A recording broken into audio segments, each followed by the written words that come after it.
কবরু ইয়াকুলু কুল্লা ইয়াউম, নিশ্চয় প্রত্যেক দিন প্রত্যেকটা মানুষকে কবর আহ্বান করে। কি বলে আহ্বান করে?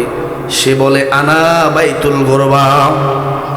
ও দুনিয়ার মানুষ শোনো, আনা বাইতুল গুরবা, আমি হচ্ছি একাকিত্বের ঘর।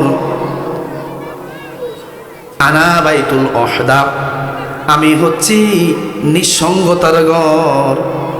আনা বাইতুত তুরাব, আমি হচ্ছি মাটির ঘর।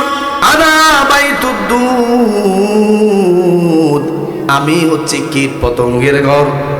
এবার খেয়াল করেন, আল্লাহর রাসূল সাল্লাল্লাহু আলাইহি ওয়াসাল্লামের কন্যা হযরতে ফাতেমা রাদিয়াল্লাহু তাআলা আনহা, যিনি মৃত্যুর পরেই জান্নাতের রমণীদের সরদার থাকবেন, সাহাবাজ বাইনগণ যখন তাকে কবরে রাখবেন, ওই অবস্থায় কবরকে ডাক দিয়ে বলতেছেন, কবর শোনো, এই মুহূর্তে আমি তোমার বুকে এমন একজন ব্যক্তিকে রাখছি।